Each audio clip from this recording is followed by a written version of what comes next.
할렐루야. 오늘 말씀을 통해서도 주님께서 우리에게 주시는 은혜가 있을 줄로 믿습니다. 우리가 오재섭 장로님 추모 영상을 보았는데요. 우리가 늘 죽음 앞에서 깨닫는 것은 우리 인생은 유한하다는 것입니다. 인생은 이 세상에서의 삶은 끝이 있다는 것입니다. 그리고 또 죽음 앞에서 자기 자신도 돌아다보게 되는 거죠. 나는 어떻게 살고 있는지, 또 나는 앞으로 어떻게 살아가야 할지, 그것도 한번 생각해 보게 되는 것입니다. 여러분, 모든 인생에는 마지막이 있습니다. 어떤 인생도 이 땅에서 영원히 살 수는 없습니다. 하지만 우리 그리스도인들에게는 죽음이 끝이 아닙니다. 우리에게 있어서 죽음은, 성도에게 있어서 죽음은 하나님 나라에서 영원한 삶을 시작하기 위한 거쳐가야 하는 과정일 뿐입니다. 우리에게 죽음은, 성도에게 있어서 죽음은 천국에 가는, 하나님 나라에 가는 과정일 뿐입니다. 우리는 이 땅에서 잠시 머물며 영원한 삶을 준비합니다. 그러므로 인생을 나그네, 또 순례자, 필그림, 그렇게 부릅니다. 순례자는 고향을 떠나 이곳저곳 유랑하다 마침내 고향으로 돌아갑니다. 성경에는 이 순례자의 길을 걸어갔던 많은 믿음의 선진들이 기록되어 있습니다. 그들은 믿음으로 살다가 믿음으로 하나님 나라에 간 것입니다. 요셉도 그중 한 사람입니다. 오늘 본문의 주인공인 요셉은 소년 시절에 팔려가 수많은 역경을 겪고 당대 최강국 애굽의 총리가 되었습니다. 애굽은 그가 소년기 이후 평생을 산 것이고 최고의 부와 명예를 누린 것입니다. 그런데 요셉은 마지막 순간에, 그가 생명이 다한 마지막 순간에 뜻밖의 유언을 남깁니다. 그것은 자신의 유고를 애굽에서 장사하지 말고 고향으로 가져가라는 것입니다. 후손들을 모아놓고 내가 죽거든 나의 유골들을 고향으로 가져가라, 그렇게 유언을 합니다. 오늘 본문 25절 말씀인데요, 다 같이 한번 볼까요? 시작. 요셉은 이스라엘 자손에게 맹세를 시키면서 일렀다. 하나님께서 반드시 너희를 돌보실 날이 온다. 그때에 너희는 너희의 옮겨 그리로 가지고 가야 한다. 이 말씀은 여기 보세요. 하나님께서 반드시 너희를 돌보실 날이 온다. 여기서 하나님께서 너희를 돌보실 날이 온다고 하는 것은 너희는 반드시 가나안 땅으로 돌아갈 날이 온다. 하나님께서 너희들을 약속의 땅으로, 약속의 그 땅으로 인도해 가실 날이 온다는 것입니다. 그때 내 뼈를 가지고 가라, 이렇게 유언하고 있는 것입니다. 요셉의 마지막 모습과 유언이 우리에게 주는 큰 은혜가 있습니다. 어떤 은혜가 있을까요? 이 유언을 통해서 우리가 받을 수 있는 은혜, 우리가 인생을 무엇을 추구하면서 살아야 할지, 그리고 또 중요한 거, 무엇을 남기는 삶을 살 것인가, 어떤 인생을 추구할 것인가, 어떤 삶을 추구할 것인가, 무엇을 남길 것인가. 요셉의 유언은 단순히 고향에 대한 그리움만이 아니라 깊은 신앙적인 통찰이 담겨져 있습니다. 오랜 인생을 살아온 사람들이 가지고 있는 중요한 자산이 있는데, 그것이 인생의 경험에서 나오는 통찰력입니다. 이 통찰력은 우리가 학습을 통해서 이렇게 지식을 갖잖아요. 그 지식과는 틀립니다. 삶의 연륜에서 묻어나오는 깨달음 같은 거죠. 삶의 연륜에서 우러나오는 깨달음, 이 지혜, 이것을 통찰력이라고 하는 것입니다. 지금 요셉은 그저 막연한 소망을 말하는 것이 아닙니다. 나 그냥 고향에서 묻히고 싶어, 이런 막연한 소망을 말하는 것이 아닙니다. 여기에는 한평생 하나님과 동행하며 살아온 한 노인의 깨달음이 있습니다. 하나님께서 이스라엘 민족을 향해 어떤 뜻을 가지고 있는지를 통찰하고 있는 것입니다. 인생의 마지막 순간에 요셉은 이렇게 고백하고 이렇게 유언합니다. 24절 오늘 본문 말씀 다 같이 보겠습니다. 시작. 나는 죽을 것이나 하나님이 당신들을 돌보시고 당신들이 이 땅에서 인도하여 내사 아브라함과 이삭과 야곱에게 맹세하신 땅에 이르게 하시리라. 예, 지금은 애굽에서 살고 있어요. 야곱과 그의 그 자녀들이 애굽에서 살고 있어요. 그런데 언젠가는 하나님께서 당신들을 돌보셔서 가나안 땅에, 약속의 땅에 들어가게 될 것이다. 그 말을 하고 있어요. 그런데 여기 보면 하나님이 당신들을 돌보시어 이 땅에서 인도하여 내시리니 이렇게 선언하잖아요. 여기에 돌보다, 이 말은 좀 특별한 의미가 있는 단어입니다. 구약성경에 나오는 이것을 히브리어로 나카르 이렇게 하는데요.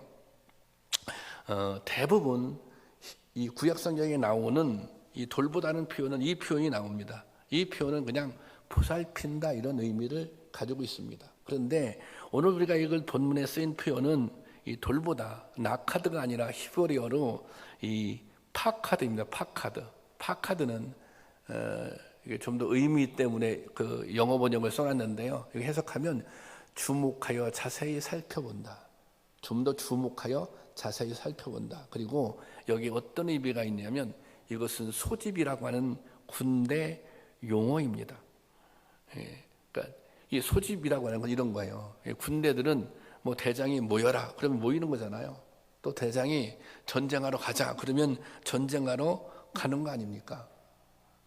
그런 의미가 여기에 담겨져 있는 거예요. 그러니까 이스라엘 백성들은 지금 애굽에서 살지만 지금 사실 애굽에서 잘 살고 있는 거죠.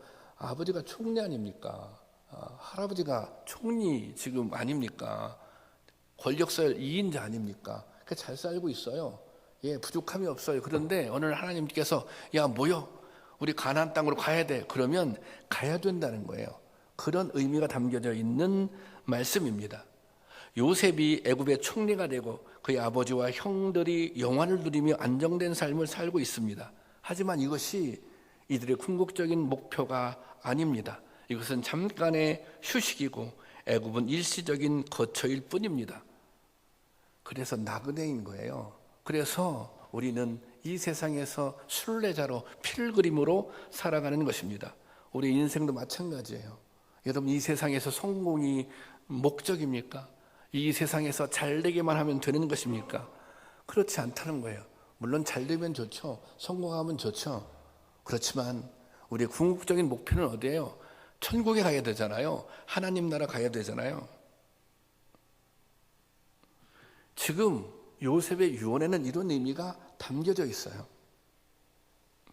하나님의 뜻은 이스라엘이 애굽에서 더부살이 하는 것이 아닙니다. 하나님의 뜻은 이스라엘 백성들이 하나님께서 약속해 주신 아브라함에게 약속했던 야곱에게 약속했던 이삭에게 약속했던 그 약속의 땅에서 사는 것입니다. 그러므로 지금 이룩한 것은 중요한 것이 아닙니다. 만약 하나님의 소집 명령이 내려지면 언제든지 떨치고 일어나 행렬을 정비하고 약속의 땅을 향해 떠나야 하는 것입니다. 다 내려놓고 높은 자리에 있으면 높은 자리도 내려놓고 무슨 재산을 많이 가지고 있으면 그런 거 다 내려놓고 어디로 가야 돼요? 약속의 땅으로 가야 돼요. 하나님이 그렇게 명령하시면. 여러분 우리도 마찬가지 아닙니까? 하나님이 부르시면 우리도 다 그냥 다 내려놓고 하나님 나라로 가야 되는 거예요. 다 내려놓고 떠나야 하는 것입니다. 이것은 이방 땅에서 한평생을 살아오며 깨달은 110세 노인의 통찰력입니다. 그런 지혜를 자녀들에게 유언을 통해서 가르치고 있는 거예요. 지금 너희가 가지고 있는 거, 너희가 누리고 있는 거, 그거 별로 의미 없는 것이다. 하나님께서 부르시면 언제든 우리는 가나안으로 가야 한다. 요셉이 그저 보통의 아버지였다면 자신이 죽고 난 이후에 형제들과 그 자녀들이 잘 살 수 있도록 여러 가지 대책을 세워 주었을 것입니다. 그럴 만한 역량이 있잖아요, 요셉이 지금. 그런데 요셉은 그렇게 하지 않습니다. 이 땅에서 얻은 모든 것은 영원한 것이 아니고 전부가 아니다. 너희가 바라봐야 할 것은 하나님이다. 하나님이 무엇을 원하시든지 그 뜻을 따르라. 여기서 얻고 누린 것에 만족하여서 하나님의 뜻을 잃어버려서는 안 된다. 이것이 요셉이 마지막 유언을 통해 후손들에게 남긴 값진 지혜인 것입니다. 여러분들은 미래 세대를 위해, 여러분의 자녀들을 위해 무엇을 남겨주시겠습니까? 성공의 비결이라고 세상에서의 처세술을 가르쳐 주시겠습니까? 잠깐 있다가 없어질 재산을 물려주시겠습니까? 우리에게도 미래 세대를 위해 남겨줘야 할 정말 중요한 자산이 있습니다. 무엇일까요? 여러분의 자녀들에게, 우리의 미래 세대에게 남겨줘야 할 가장 중요한 자산, 그것은 하나님과 동행하면서 얻은 믿음의 간증입니다. 얘야, 하나님께서 이렇게 지켜주셨어. 하나님께서 이렇게 도와주셨어. 하나님께서 이렇게 함께 해주셨어. 하나님께서 이런 어려움을 이길 수 있도록 도와주셨어. 그런 믿음의 간증입니다. 험한 세상을 헤쳐나갈 수 있는 믿음의 지혜입니다. 영원한 하나님 나라를 바라볼 수 있는 소망입니다. 이런 믿음의 유산을 남겨줄 수 있는 우리 모두가 될 수 있기를 주님의 이름으로 축원합니다. 이 요셉의 유언은 깊은 통찰력뿐 아니라 일평생 그가 무엇을 붙잡고 살아왔는지를 보여줍니다. 요셉은 한평생 정말 우여곡절 속에 살았습니다. 요셉의 인생은 파란만장합니다. 만약 요셉이 애굽으로 팔려가지 않고 그냥 가나안 땅 아버지 집에 살았더라면 아마 부족함이 없는 인생을 살았을지도 모릅니다. 그런데 요셉은 17살 때 이방 땅에서 노예 생활을 하며 온갖 고생을 다 경험합니다. 모함을 당하기도 하고 옥에 갇히기도 하고 죽음의 위협을 당합니다. 그런데 이런 인생의 역경을 겪으면서 요셉은 오히려 성숙한 인격의 사람으로 성장합니다. 우리가 상처 입으면 망가지잖아요. 배신당하면 망가질 수 있잖아요. 그런데 요셉은 그렇지 않아요. 인격적으로 더욱더 성숙해져요. 뿐만 아니라 하나님을 향한 믿음이 더욱더 깊어졌습니다. 형들에게 버림을 받고 20년이 지난 애굽의 총리 신분으로 형들을 만나게 됩니다. 가나안 땅에 기근이 들어서 이 먹거리를 구하기 위해서 이 형들이 아버지와 함께 애굽 땅을 방문하게 됩니다. 형들은 그때까지 애굽의 총리가 이 요셉인 것을 모르는 거죠. 그래서 이제 상봉을 합니다. 만나게 돼요. 이 형들이 얼마나 두려웠겠습니까? 그 형제들이 요셉을 팔았던. 그때 단순히 판 게 아니라 너는 죽어도 돼. 그런 심정으로 요셉을 갖다 버리는 겁니다. 이게 형들이 그렇게 했단 말이에요. 형들이 과거에 자신의 했던 일을 생각할 때 얼마나 애굽의 최고 권력자가 된 동생을 만났을 때 두려웠겠습니까? 그런데 두려워하고 있는 형들에게 이렇게 요셉이 얘기합니다. 창세기 45장 5절 말씀 보겠습니다. 다 같이 보겠습니다. 시작. 당신들이 나를 이곳에 팔았다고 해서 근심하지 마소서, 한탄하지 마소서. 하나님이 생명을 구하시려고 나를 당신들보다 먼저 보냈나이다. 여러분이 얼마나 기가 막힌 고백입니까? 나를 팔았다고 해서 근심하지 마세요. 나를 팔았다고 해서 지금 두려워할 필요 없어요. 하나님이 생명을 구하시려고, 하나님이 나의 형제들을 구하기 위해서 나를 먼저 이곳에 보내셨어요. 요셉은 자신이 당한 모든 고난, 어려움, 이 모든 것들을 형제들을 구하기 위한, 동족을 구하기 위한, 구원하기 위한 하나님의 섭리로 받아들였던 것입니다. 비록 당사자인 요셉은 지난날이 고통스러웠지만 그 고통을 통해 동족을 구원할 수 있으니 감사하다는 것입니다. 이게 참 기가 막힌 고백 아닙니까? 우리가 이게 성숙한 믿음 그런 표현 쓰잖아요. 이게 이 요셉의 모습, 이게 성숙한 믿음입니다. 우리가 좀 하나님의 섭리 가운데 우리의 삶을 좀 조명해 봐야 된다. 그런 말씀 자주 드리잖아요. 그것이 요셉의 신앙이고 요셉의 고백입니다. 힘든 순간에도 그래, 결국은 하나님께서 나를 선한 길로 인도하실 거야. 그로부터 다시 70년 지나 이제 요셉은 하나님의 부르심을 받고 이 땅을 떠나게 되었습니다. 이 마지막 순간에 요셉은 자신의 유고를 가나안 땅에 묻어달라고 유언을 하고 있는 것입니다. 요셉의 한평생 소망해온 곳이 무엇입니까? 요셉의 삶의 목적이 무엇입니까? 본문에 기록된 대로 그 유언의 답이 있는 것입니다. 요셉이 평생 바라본 것, 그것은 고향 땅입니다. 우리의 표현에 비유하면 하나님 나라입니다. 천국입니다. 하나님께서 약속의 기업으로 주신 가나안 땅입니다. 요셉의 인생의 궁극적인 최종 목적지는 가나안 땅이에요. 하나님의 약속의 땅이에요. 이 요셉의 고향은 가나안 땅의 세겜이라는 곳입니다. 이곳은 아브라함이 본토 친척 아비집을 떠나서 가나안 땅에 들어가게 될 때 가장 먼저 예배를 드렸던 곳입니다. 창세기 12장 6절 7절 말씀인데요. 자, 한번 읽어볼까요? 시작. 아브라함이 그 땅을 지나 세겜 땅 모래 상수리 나무에 이르니 그때 가나안 사람이 그 땅에 거주하였더라. 자, 그곳에 이르렀죠. 자, 그 다음에 시작. 여호와께서 아브라함에게 나타나 이르시되 내가 이 땅을 내 자손에게 주리라 하신지라. 자기에게 나타나신 여호와께 그가 그곳에서 제단을 쌓고, 이게 어디예요? 세겜이에요. 하나님의 약속을 받고 그가 그곳에서 제단을 쌓고 하나님께 제사를 드렸던 거예요. 하나님께 예배를 드렸던 거예요. 그곳이 세겜입니다.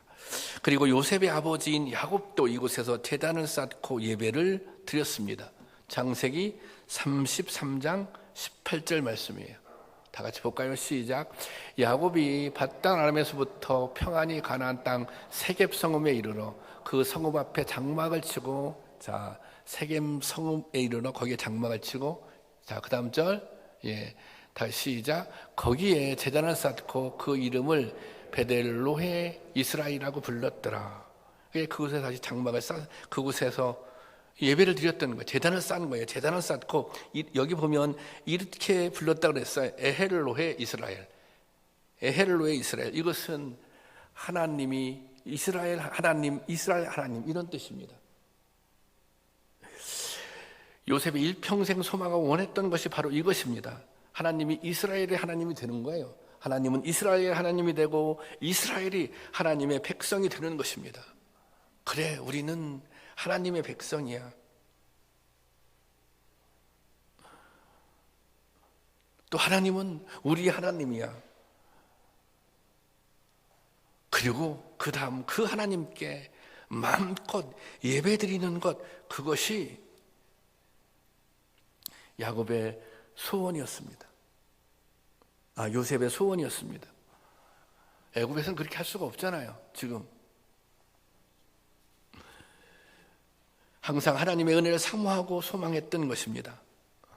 아까 그 장로님 영상을 보면 마지막 그게 우리가 어르신들을 위해서 이제 1년에 한 번씩, 지금 못하지만 이제 성경학교를 해요. 그때 이제 어르신들의 인터뷰를 제가 그렇게 다 받아 놓은 건데요. 그렇게 그런 말씀하시잖아요. 평생 하나님을 바라봤다. 내 죽는 날까지 하나님을 바라보겠다. 저는 오재섭 장로님하고 거의 제가 목회를 여기서 14년 했으니까 14년 같이 신앙생활을 한 거죠. 장례를 치르는데 늘 그렇죠. 교회에서 어르신들이 돌아가시면 이제 여러 생각들, 여러 감정들이 교차하는데, 제가 어제 이 영상을 보고 또 일부 편집하면서 이 말씀이 너무 가슴에 와닿았어요. 이분의 이 말씀은 정말 진심이다. 다른 모든 것을 떠나서 나는 평생 하나님을 바라보고 살았다. 그리고 나는 죽는 날까지 하나님을 바라보고 살 거다. 이것은 이분의 진심이에요. 이것은 이분의 신앙 고백이에요.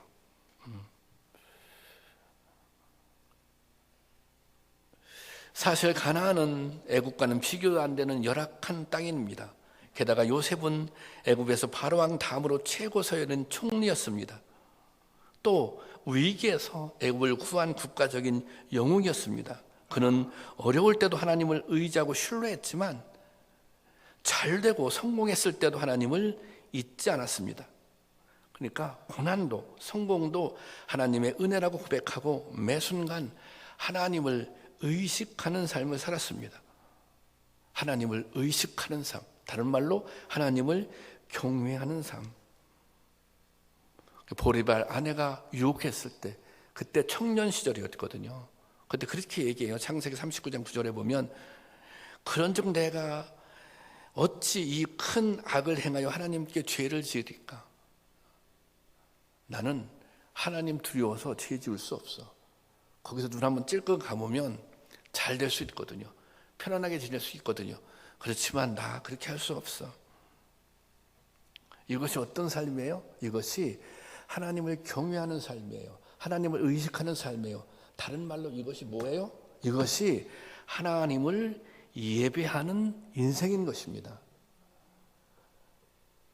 이 요셉은 그야말로 삶의 예배였던 거예요. 하나님을 예배하는 삶 자체가 하나님을 예배하는 삶을 살았던 것입니다. 그래서 요셉이 보여준 것은 예배자의 모습이었던 것입니다.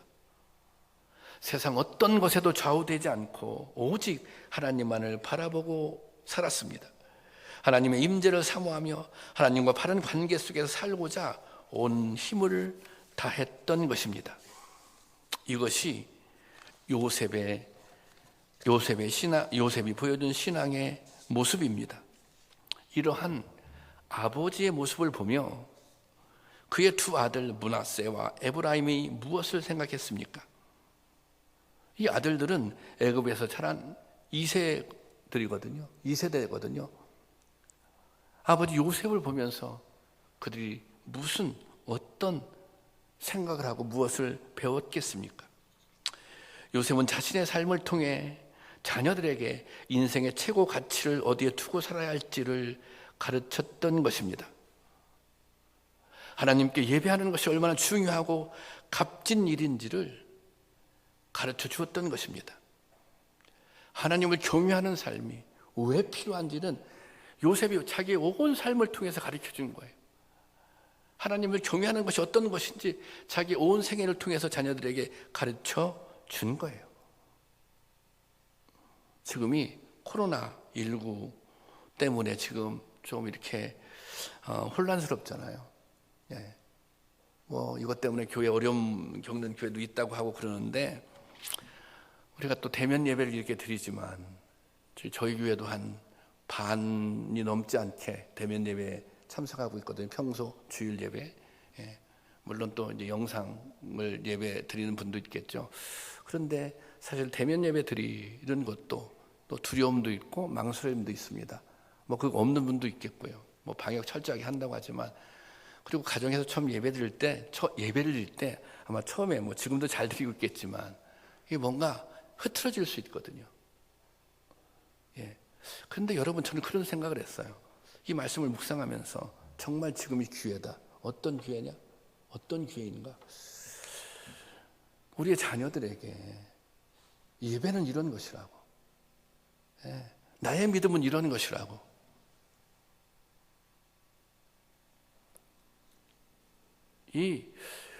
사실은 오히려 이 상황이 우리의 자녀들에게, 우리의 다음 세대에게 우리의 믿음을 가르쳐 줄 수 있는 너무 좋은 기회예요.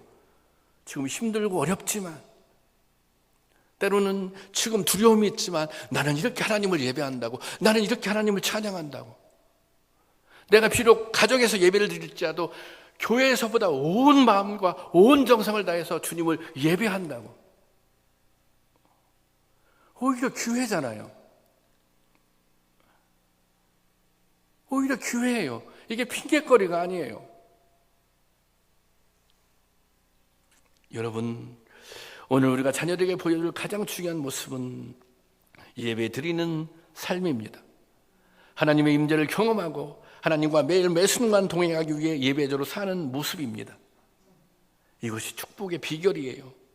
자녀들에게 세상에 엎드리는 모습을 보여주지 말고 하나님 앞에 엎드리는 모습, 하나님 앞에 무릎 꿇는 모습을 보여줄 수 있기를 바랍니다.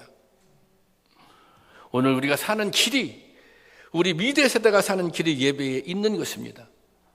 우리가 예배를 통해서 비전을 발견할 수 있어요. 예배를 통해서 새 힘을 얻을 수 있어요. 예배를 통해서 치유와 회복을 경험할 수 있어요. 예배를 통해서 진정한 인생의 승리자가 될 수 있는 것입니다. 예배를 잘 드려야 우리가 순례길을 성공적으로 잘 갈 수 있는 것입니다. 바라기는 이런 은혜가 우리 가운데 있기를 주님의 이름으로 축원합니다. 율법에 보면 이 이스라엘 장례는 24시간 안에 시신을 매장하고 마치도록 정하고 있습니다. 그런데 요셉의 장례는 입관하였더라, 여기서 딱 끝납니다. 입관된 요셉의 유골은 그 유언대로 약속의 땅에 묻혀야 하기 때문에 매장하지 않은 것입니다. 고향 땅에 묻히겠다고는 요셉의 유언에 따라 요셉의 장례는 이 입관식에서 멈추게 된 겁니다. 오늘 본문 26절을 한번 볼까요? 26절 다 같이 시작. 요셉이 110세의 죽음에 그들이 애굽에 입관하였더라. 여기 입관하였더라 이렇게 끝나잖아요. 원래 이스라엘 장례 문화는 우리하고 풍습이 비슷합니다. 우리는 이렇게 염습을 하잖아요. 그런 것처럼 이렇게 그 이스라엘 장례는 이렇게 향품을 이렇게 바르잖아요. 그 다음에 입관하고 그 다음에 매장을 합니다. 우리하고 비슷해요. 그런데 이스라엘의 장례는 이 모든 절차를 24시간 안에 맞춰야 한다는 것입니다. 신명기 21장 23절에 보면 제가 볼게요. 보세요. 그 시체를 나무 위에 밤새도록 두지 말고 그날에 장사하고, 밤새도록 두지 말고 그날에 장사하고, 그날에 다 장사를 맞춰야 한다는 것입니다. 이게 이스라엘 율법에 정해져 있는 장례의 원칙입니다. 성경을 보면 아브라함과 이삭, 야곱 모두 이렇게 장사되었다고 기록되어 있습니다. 장사되었더라 이렇게 기록하고 있어요. 그런데 요셉의 장례는 입관하였더라 이렇게 끝납니다. 왜 그랬을까요? 이게 당연하죠. 이 요셉의 이 유언을 지키기 위해서는 그 유골은 어디로 가야 돼요? 가나안 땅으로 가야 되는 거예요. 언젠가는 그곳에 가서 묻혀야 하는 것입니다. 결국 요셉의 장례는 470년 만에 완전하게 이루어집니다. 이스라엘이 430년 만에 마침내 애굽을 떠나게 됩니다. 그리고 40년 동안 광야 생활을 하게 되잖아요. 그러니까 47년 만에 요셉의 유언대로 고향 땅 세겜에 묻히게 된 것입니다. 여호수아서 24장 32절 제가 볼게요. 여기 밑줄 되는 거 보면 또 이스라엘 자손이 애굽에서 가져온 요셉의 뼈를 세겜에 장사였으니, 요셉의 유언대로 됐죠. 결국 가나안 땅에, 세겜 땅에 묻히게 된 거잖아요. 이게 얼마나 역사적인 일입니까? 이렇게 되기 위해 요셉의 유골은 안장되지 않은 채 입관한 상태로 470년을 지내온 것입니다. 이 긴 세월 동안 요셉의 유골은 이스라엘 백성들에게 살아있는 교훈이 되고, 또 이스라엘 백성들에게 과제이고, 또 이스라엘 백성들에게 비전이었던 것입니다. 그렇지 않겠습니까? 요셉이 유언을 했어요. 내 유골은 가나안 땅에 너희가 들어가게 될 텐데, 하나님께 그렇게 인도해 주실 텐데 그때 가나안 땅에 장사해라. 이 이스라엘 백성들은, 요셉의 후손들은 아버지 유골을 보면서 생각을 한 거예요. 우리는 언젠가는 가나안 땅에 가야 돼. 우리는 언젠가는 그곳에서 이 아버지의, 할아버지의 장례를 완성을 해야 돼. 이스라엘 백성들이 400년이 넘는 긴 시간 동안 어떻게 하나님의 백성으로 그 정체성을 잃지 않고 지킬 수 있었겠습니까? 요셉과 같은 아버지들이 그 아들과 아들의 아들에게 가나안 땅에 향한 비전을 전해 주었기 때문입니다. 요셉의 유언이, 요셉은 살아 있을 때도 아주 모범이 되었죠. 신앙의 모범을 보였죠. 그렇지만 유언을 통해서 그의 자녀들에게, 자손들에게 확실하게 보여준 것이에요. 너희가 하나님의 백성이라고 하는 정체성을 지키고 살아야 한다고 하는 것. 너희는 이곳이 머물러 있을 곳, 이곳이 정착할 곳이 아니라 너희는 언젠가는 가나안 땅으로 들어가야 한다는 것. 그것이 비전이에요. 이스라엘 백성들은 요셉의 유고를 보면서 이스라엘 백성들은 그런 마음을 품고 시간을 지낸 것입니다. 여러분, 우리가 미래 세대를 위해 남겨줘야 할 가장 중요한 유산은 바로 이러한 믿음의 비전인 것입니다. 여러분의 자녀들에게 이 믿음의 유산을 물려줄 수 있기를 바랍니다. 아까 말씀드렸잖아요. 저는 지금 이 코로나 상황이 너무 좋은 기회예요. 그렇지 않습니까? 나는 이렇게 하나님을 예배해. 나는 이렇게 믿음을 지키며 살아가고 있어. 오히려 지금 이 순간, 이때가 그렇단 말입니다. 자녀들이 아빠 엄마의 모습을 보면서 생각하는 거예요. 야, 이렇게 예배 드리는구나. 이게 믿음이구나. 이 어려운 순간에 이렇게 하나님을 예배하고 하나님을 의지하면서 살아가고 있구나. 그걸 보여줄 수 있는 거예요. 여러분들이 만약 우리의 자녀들을 볼 때 약간 핑계 같아, 핑계. 엄마 아빠의 모습이, 부모님들의 모습이. 그럼 어떻게 이 신앙을 유산으로 물려줄 수 있겠습니까? 여러분, 모든 인생은 한 번 오고 한 번 갑니다. 저도 여러분도 이 땅에 영원히 살 수는 없습니다. 요셉은 최선을 다해 살았고 죽음을 통해 그 삶보다 더 강력한 메시지를 남겼습니다. 깊은 신앙의 통찰력을 보여주었고 참된 예배자의 모습을 보여주었으며 미래 세대에게 길이 남을 희망을 남겨주었습니다. 여러분, 오늘 우리는 자녀들을 위해, 미래 세대를 위해 무엇을 남겨줄 수 있겠습니까? 기도하겠습니다.